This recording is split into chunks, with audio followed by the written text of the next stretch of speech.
Hi guys, logging in a bit early, just waiting until everyone joins. I'll give it a few more minutes.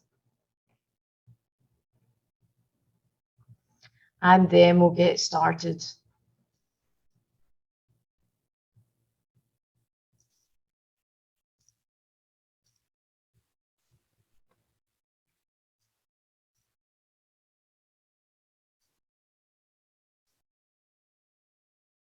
Okay. Make sure we have everything here. Here I am. So welcome ladies, and thank you for joining me today for Supercharge Your Pregnancy with Yoga and Superfoods. And basically, I just wanted to take you through why yoga is not just what you do on the yoga mat and how you can actually take that off the yoga mat and why that's super important to the efficacy of your yoga practice during pregnancy and something that so many people forget. So first of all, I'd like to start with a bit about who am I. If you don't know who I am Cheryl McDonald. I'm the founder of Yoga Bellies. I was born in Glasgow. I'm sure you can tell from my accent. I'll try to speak slowly for those of you out with Scotland. And I am a 500-hour qualified yoga teacher, although I have taught many, many more hours than that. I have been living in Singapore for 8 years with my husband and my son. I've been practicing yoga for 25 years and I've been training teachers for 15 now. Now, Yoga Bellies itself, I started Yoga Bellies when I was personally thinking about becoming a mum, wanted to have kids. I was terrified of giving birth and I wanted to look at what else was out there, what were the options. I went to a class in a church hall. There was a midwife teaching. I'm pretty sure she had never practiced yoga before. It was awful. 40 of us rammed into a hole and nobody spoke to each other. We all pulled some random shapes and went home, and that was not what I wanted. I wanted to incorporate the benefits of yoga, meditation, self-hypnosis, sound, aromatherapy, all of the things that I had studied and practiced over the years, and basically to create a community of women supporting women. So that is what Yoga Bellies is all about, and that is our foundation. And we then moved on to working with women throughout the various life stages, from menstruation, through pregnancy, postpartum with baby, to menopause and postmenopausal. Why should you listen to me? These are some of the things I've studied and some of the things about me. So I've trained hundreds of Yoga Bellies teachers across the world. Yoga Bellies itself has taught over 100,000 women in the UK over the past 10 years. I've studied yoga, meditation, Thai Tantra, women's health, childbirth education, all of these things. I've written 10 books in yoga and lifestyle for women and children, and I've also won several awards in business, some of which you can see at the top of the page. So just to give you a little bit of an overview of why you might want to listen to me today. I've also been featured in all of these publications here, including the Huffington Post, who interviewed me about my yoga journey and Yoga Bellies beginnings. Myself and my husband Mike were featured in BBC Dragon's Den, and we actually won Dragon's Den and were offered investment. We appeared in ITV's This Morning. All of the publications you can see here, as I've said, and I've also been the personal yoga teacher to various celebrities as well. So what is this webinar today specifically about? Okay, so we've talked about the benefits of yoga before. Yes, we're going to lightly touch upon why physical yoga and asana are fantastic for your pregnancy, obviously. So the benefits of pregnancy yoga, but also why yoga and nutrition together are the key to your healthiest possible pregnancy. So I want you to learn what foods are key for you to focus on for a healthy pregnancy for you and your baby. And I'm also going to give you some ideas for easy recipes and ways to incorporate these foods. And a lot of these recipes you'll also find in my new upcoming book, the Yoga Bellies for Pregnancy recipe book, which should be out next month. Very excited about that. And I'm also going to talk about a lot of the ailments I hear from many of my ladies. Foods to prioritize are really going to help you with things that you see commonly in pregnancy, such as nausea, constipation, and heartburn. So these can be avoided naturally by watching what we are eating. So let's start with the physical yoga practice during pregnancy. Now, why pregnancy yoga isn't just shapes that you pull on your yoga mat. Pregnancy yoga has many more benefits than just the obvious physical benefits. It's not just exercise, it's deep relaxation and allows you to sleep better during pregnancy. And if you've ever been pregnant before, I'm sure you're aware of how uncomfortable and difficult it can be to sleep during pregnancy. It will help you bring strength and confidence into your pregnancy and help you to prepare for birth. We in class will help you to bond with your unborn child, which is super important and obviously helps alleviate the chances, the likelihood of postnatal depression as well. You're going to meet like-minded mums to be with and also be part of a vital support network with them as well. During prenatal yoga, at Yoga Bellies, we also look at Yoga Bellies breathing practices for birthing. So these will help you alleviate discomforts during pregnancy, but also increase your comfort levels during birth. And we're also going to learn yoga-inspired positions for birthing for maximum comfort, and most importantly, to get ourselves into that positive mindset so that we can look forward to birth and know that it doesn't have to be agony, it doesn't have to be the worst thing that's ever happened. It can actually be the most incredible experience of your life. So let's take that off the mat for a moment. Nutrition is a part of yoga off your mat, and I'm just going to explain why. So I have ladies that come to our classes, they practice yoga once, twice a week, and they eat chocolate all week or they eat whatever they're craving. And I know how difficult it is. Having suffered hyperemesis during my pregnancy, I know that sometimes you just have to eat what you are able to eat. So I want to help you through some of that with some of the tips that I have for things like nausea and heartburn that helped me during this journey. Now, during pregnancy, from a yogic perspective, we also need the right nutrition to stay completely well and to help us grow a healthy baby, and also to help us as mothers to recover quickly postpartum. Now, cravings are completely normal. Do not beat yourself up for cravings, but there are quick and healthy alternatives, which we will go through today. Again, ladies, I want you to remember, nobody is perfect. No one is expecting you to be a saint during pregnancy, but your nutrition cannot be completely ignored or neglected. Coming back to the yogic principle of ahimsa, or non-harming. Now, during pregnancy, this refers to eating the right food, doing the right yoga practice by being kind to ourselves and our baby and being aware. This is very much about awareness and showing that kindness to our body and listening to what our body really needs and giving it to our body. What we put into our body affects how we feel more than ever during pregnancy. So what I want you to think of now is during pregnancy, it's not just your practice. On and off the mat is not just for you. Everything you do affects you and your unborn child. And I think this is often the biggest awareness shift, consciousness shift for many mothers, to remember that, yes, I feel that I could run a marathon, but even though I feel that I could, it doesn't mean that I should do that. So we have to think first and foremost how that's going to affect our baby and how that's going to affect how we feel overall as well. Okay. So I talk about the physical practice all the time. Let's dive into ahimsa and the nutritional aspects of yoga off the mat. So first of all, I want to talk to you about protein, fat, and fiber. Now, this is the foundation of pregnancy nutrition. Now, the current recommended daily dose of protein during pregnancy is 0.88 kilograms, or that's about 60 grams of protein daily for a 150-pound woman. Now, don't worry, guys, you don't have to write this down. I'll make these slides available afterwards.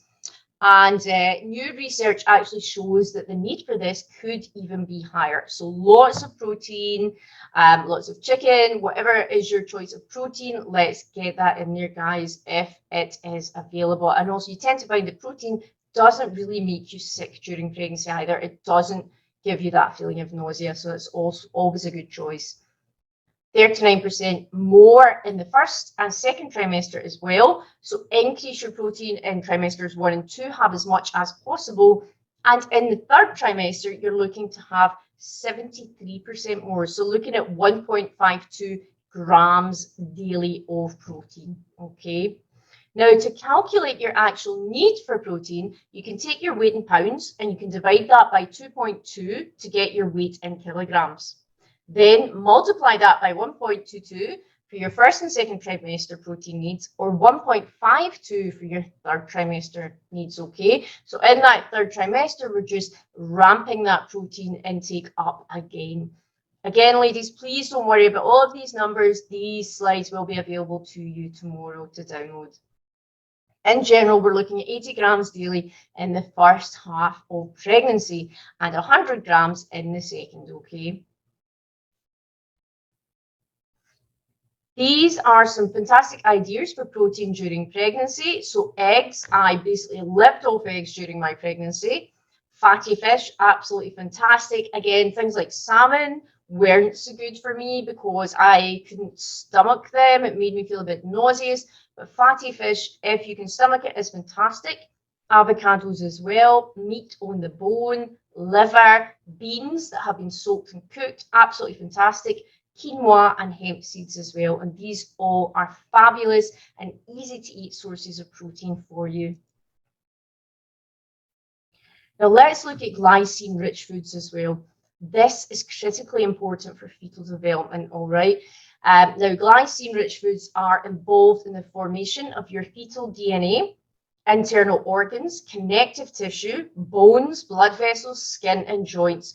Now, guys, I'm sure that you're starting to see why the nutrition is so important.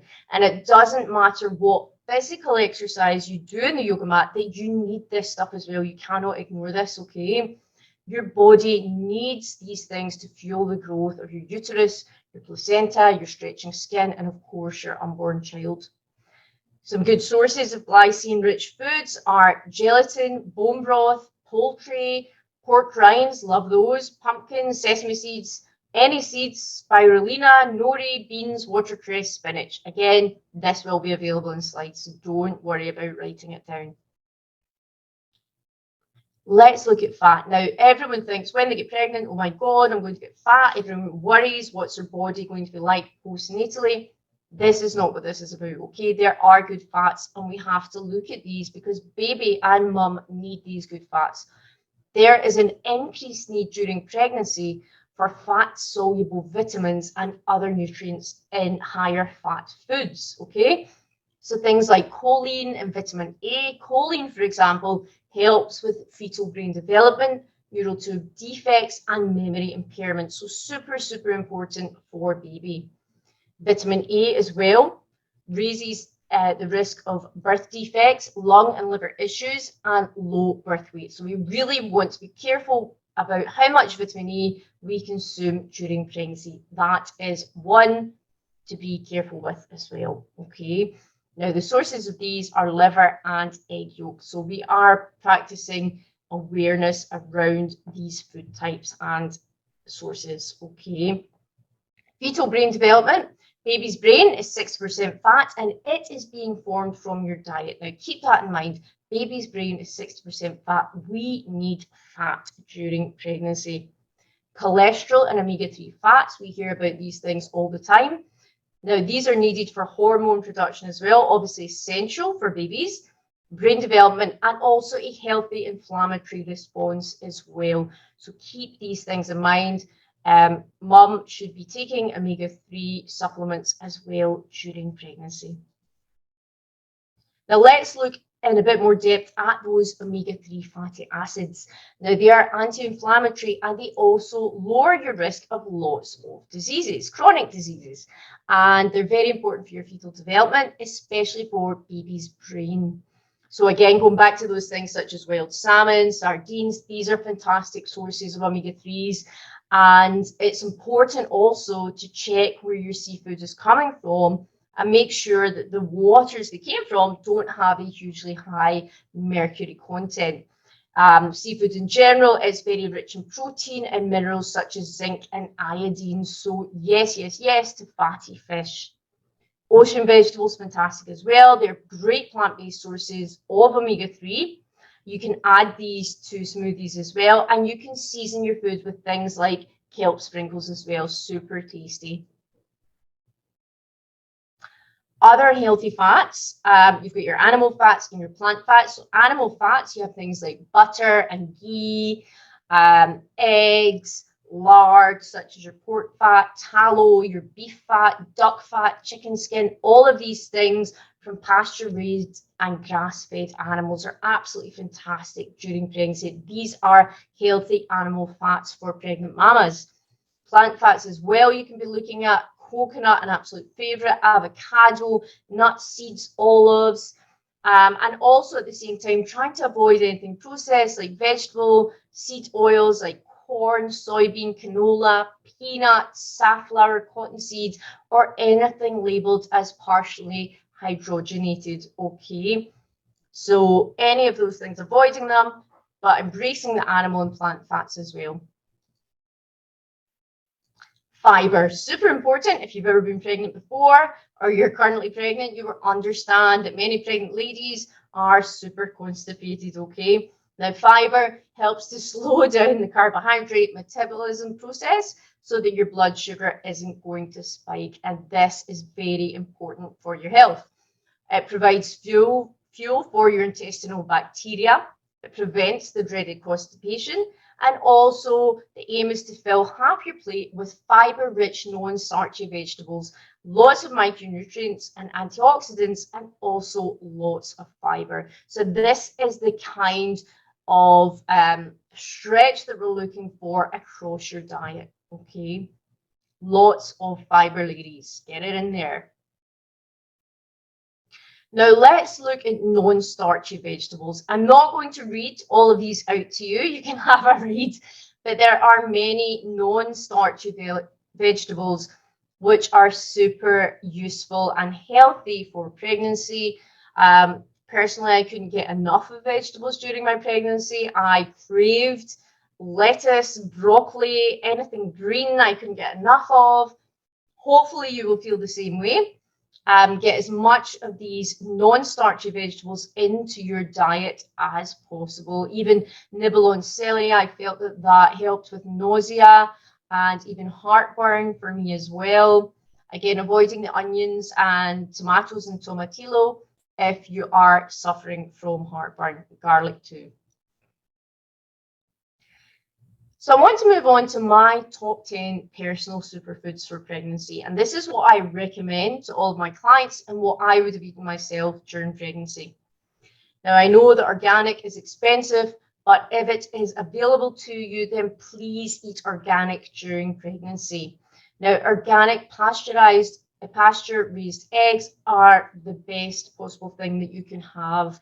I basically lived off eggs during pregnancy, and organic eggs, they're filled with even more nutrients than your conventional eggs, especially those super important omega-3 fats. Now, conventional eggs can be a source of soy as well, because soy is found in most chicken feeds. So in general, eggs are a cheaper source of protein and healthy fats than meat. So it's really worth investing a little bit more in your eggs. The price differential isn't that much, but it's a little bit more to buy organic, but definitely worth doing that. Eggs themselves are a complete source of protein, meaning that they contain every essential amino acid that you need. They also contain those omega-3 fatty acids, your vitamin A, E, beta-carotene, choline, all of these things which are super important for fetal brain development. So that's eggs, my love of eggs. Let's move on to my love of fatty fish. Now, fatty fish, absolutely super important during pregnancy. If you can stomach fatty fish, then please eat as much as you can. Seafood itself contains protein, vitamins B6, B12, and D, and omega-3 fatty acids too. There are huge benefits for babies' brain development, eyes, and overall nervous system to eating fatty fish, to having all of these super vitamins and protein in the system.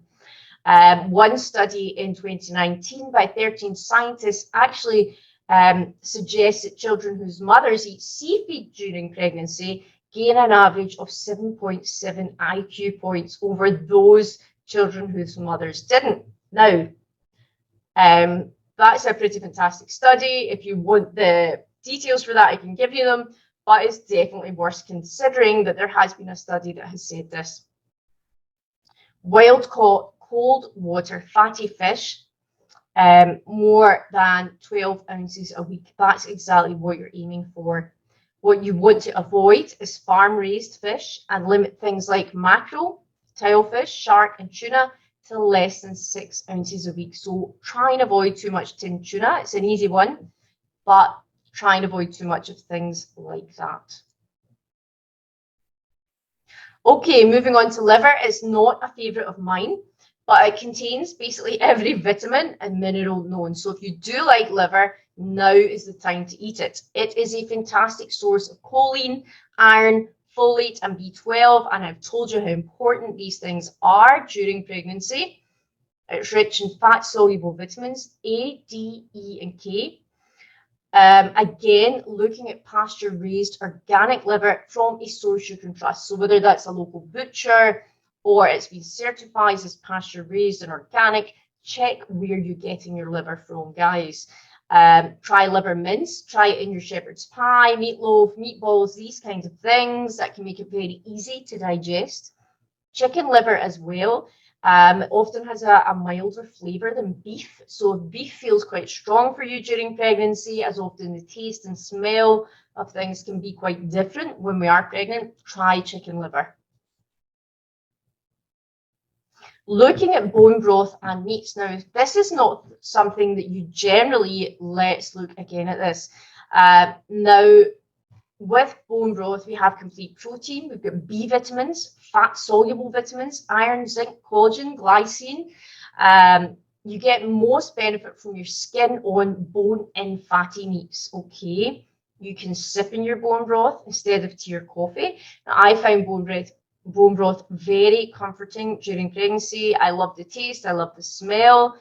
It definitely alleviated nausea for me, but you can use your bone broth in cooking as well. So you can be using it as sipping, or you can be using it in your cooking as well. So it's not just a food alternative, okay?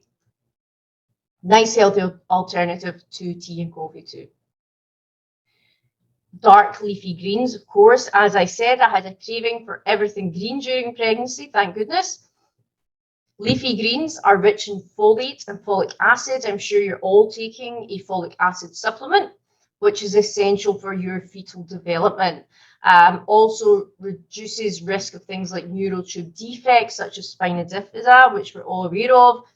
And it's a fantastic resource for lots of essential vitamins and minerals. So things like vitamins E, K, A, and C for you and your baby. Super, super important. You can also try making soups and purees from broccoli and kale smoothies as well. If you want to check out my How to Make Smoothies for Super Busy Women webinar, that's also on the website. It's absolutely free to check that out if that's something you want to learn how to do. This prep method is very easy. If you incorporate them in a soup or a smoothie or a puree, it's a lot easier to digest them than eating them raw. Kale can be pretty stingy, but if you incorporate it into something else, it's much more easy to consume. Butter lettuce as well, that's absolutely fantastic to eat raw, very palatable. You can also, as I said, add a handful of your greens to a smoothie, any greens at all, and kale chips as well. You can make them yourself with sea salt.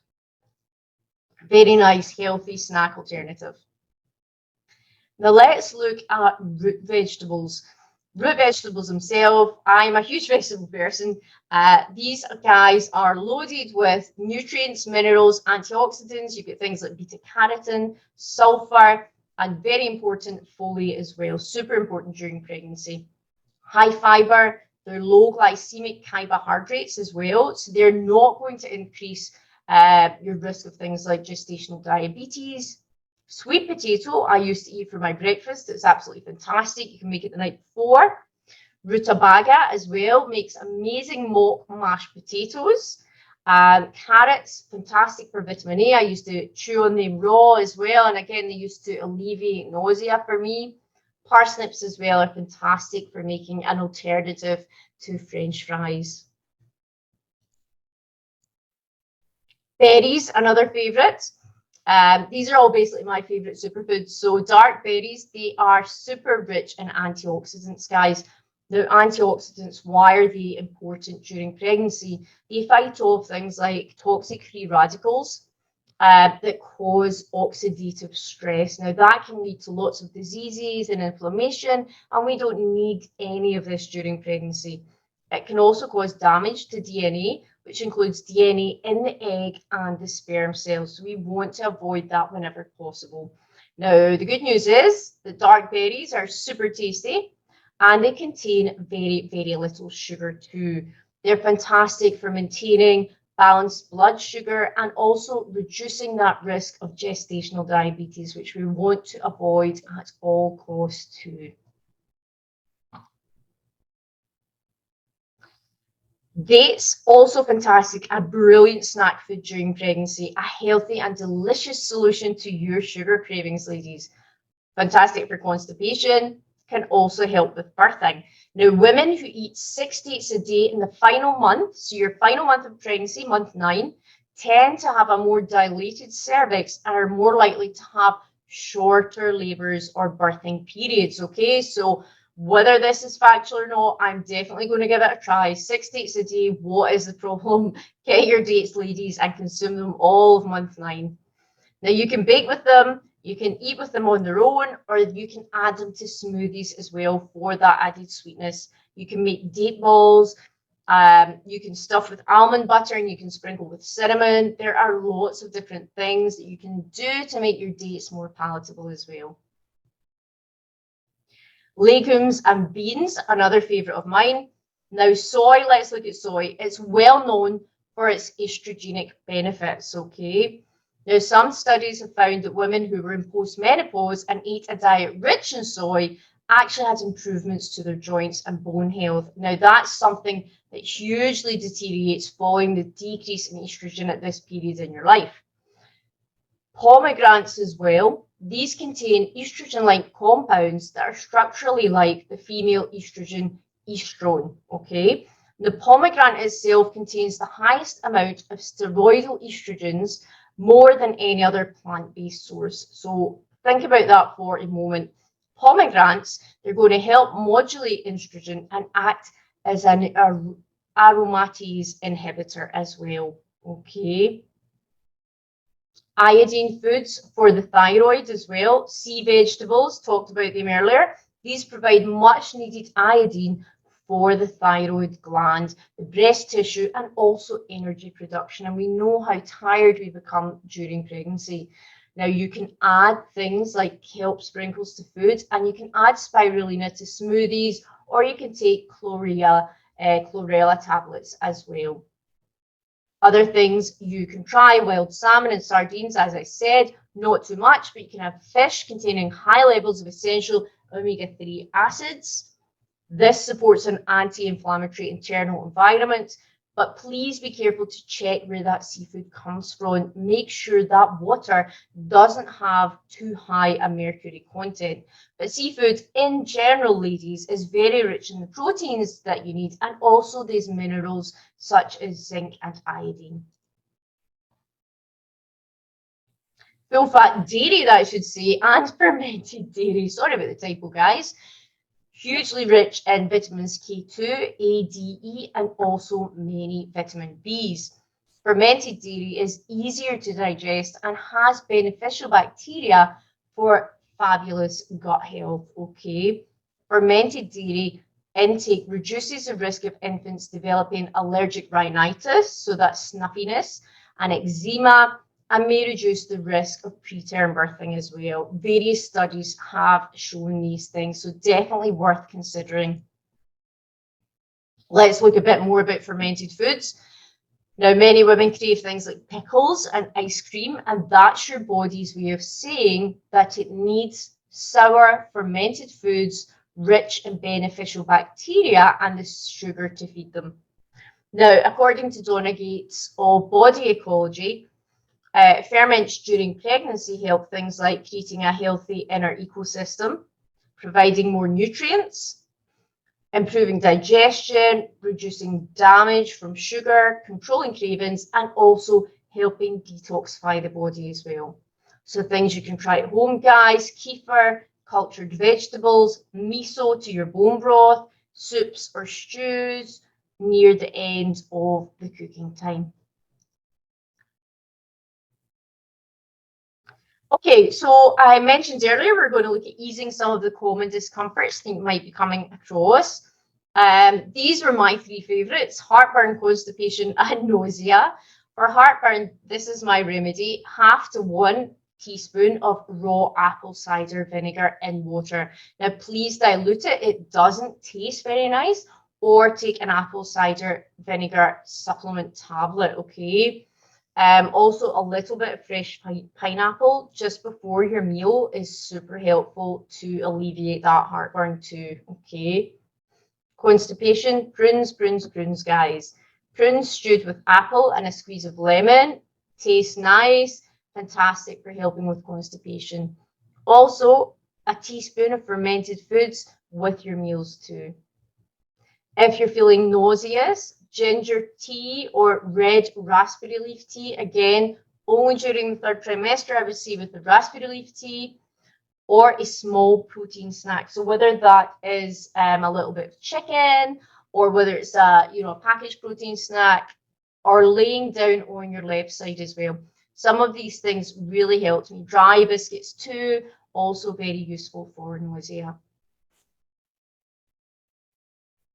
So some healthy belly drinks, again, some of my personal favorites during pregnancy. Raspberry leaf tea helps support the uterus during pregnancy and helps to prepare your uterus for birthing. It's super rich in things like vitamin A, C, E, and B, also phosphorus, calcium, and magnesium. This is absolutely invaluable for birthing. It can ease nausea and cramps. Again, if you can't stomach the tea, you can take a supplement, and you can prepare it as ice cubes as well to suck on during the birthing, okay? Coconut water as well. Huge amount of electrolytes, ladies, minerals, sodium, calcium, really helps to move your digestion along and can ease any feelings of heartburn that you may be suffering too. Homemade lemonade, because lemons stimulate two-way accessory digestive organs, the liver and the gallbladder. So this is going to help with your constipation and the digestion of your food too. So these are some fantastic healthy belly drinks. Okay, ladies, so that is the end of today's webinar. I just want to tell you, if you're looking for more sources, we have the Yoga Bellies for Pregnancy at Home program available on our website, the Yoga Bellies for Pregnancy book, Birth Rocks as well, if you're looking for more guidance on how to prepare for a comfortable birth, and the Yoga Bellies for Pregnancy Yoga Bellies for Pregnancy recipe book, which is coming out next month. And that's based on nutrition, recipes, and food medicine for pregnancy as well. So we've got all of these different resources for our clients. If you're looking to dive a little bit deeper, you may be interested in our Empower program, which is coming up. It's a 300-hour YTT. It's not just for ladies who want to teach yoga. It's also for women who want to dive deeper into the yoga practice, especially if they are in a particular life stage and they want to focus on that. So just a quick overview of the 6 modules that we cover. Module 1, we focus on what you want to get from the program, and we do some shadow work. So looking at what's currently holding you back, where you want to be, and how you're going to get there. And we look at the principles of the Yoga Bellies teachings. Module 2, seasons and cycles. We'll look at the menstrual cycle, we'll look at the lunar cycle, and also the seasons and the wheel of the year, and how to integrate this into your yoga practice so that you're living in line with nature's cycles and not fighting against it. Module 3, welcoming the crone. We look at the 4 phases of menopause, from perimenopause, menopause, postmenopause. We look at all of these stages and how we feel and how our yoga practice adapts. And we also look at self-care nutrition during these phases too. Module 4 is birthing the mother. This is our pregnancy module. And we'll look at pregnancy and birthing and how yoga can be used throughout these stages to help with a healthier pregnancy and a shorter and more comfortable childbirth as well. Module 5, now this is a super chunky module. We look at mother and child. So this is postnatal mum, but we'll look at postnatal yoga, baby yoga, and also baby massage. So this is a super bumper module. So lots of things to be learned there. And then we move on to module 6, Soulful Entrepreneur. And this is basically me one-to-one as your business coach for the whole month. And we look at how you take all of this other stuff, all of your other learning, and take that into your business plan and create your own holistic business, whether that's as a yoga teacher, a physiotherapist, a Pilates teacher, however you want to integrate these trainings. I will be your business mentor for the remainder of that course. So that's 6 months. It starts in August. Early bird pricing ends at the end of May 22. If you sign up now, you get a free one-to-one empowered consultation with me. You get free Birth Rocks mentor training worth 600 GBP. You can pay in 6 or 9 installments or in full, and you also get a discount from the full course pricing just now as well. So here's to you and your healthy pregnancy if you're pregnant. If you are helping pregnant women, here's to your journey and supporting those pregnant women. If there's anything else I can do for you guys, please email me on cheryl@yogabellies.com. I will email you all out copies of the slides for your reference. And if you have any questions or anything I can do for you at all, please get in touch. Namaste.